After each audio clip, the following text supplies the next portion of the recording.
Well, we're co-founders of Advanced BioFuels USA, along with Craig Laufer, who's on the faculty at Hood College.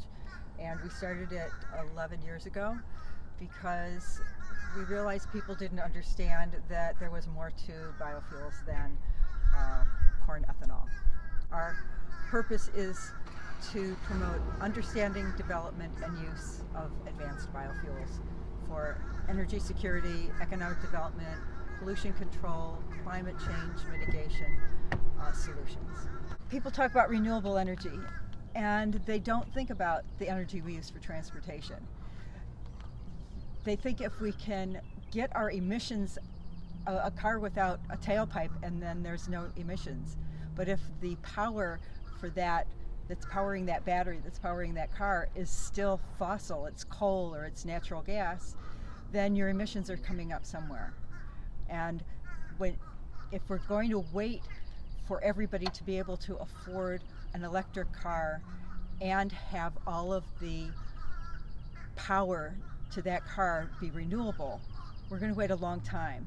And what we're saying is that you can turn a car today into a vehicle that can use 85% renewable fuel.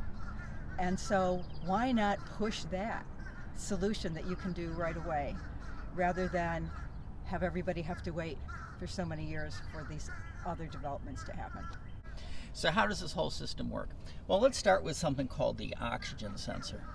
And the oxygen sensor in here, you usually have two of them on a car. You have one before the catalytic converter and one after. And this is sort of the driving point for your whole computer sensor. If this goes out, a light comes on in your dashboard. That's this wire here. Goes into there, and there's a little oxygen sensor in there, right in there, and that goes right into the exhaust pipe. And what that actually does is measure the oxygen content. And your oxygen content tells you how good your combustion is. You know, boss, we're reading, such and such reading. How'd that look? And the computer goes, it's a little rich. Let's switch some things up there. Boom, switches it. Ask the O2 how is it now? Boom, we're golden. We're ready to go. And that simply is how the feedback computer loop works.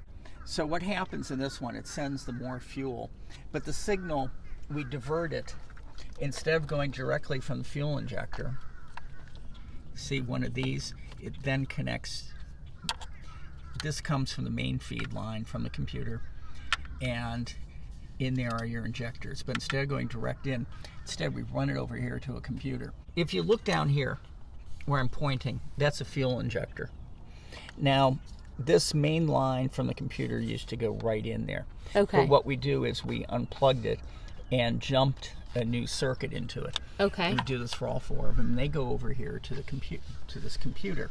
And what this computer does, it takes the signal from the car computer, and the car computer is saying we need X amount of fuel to get this mixture.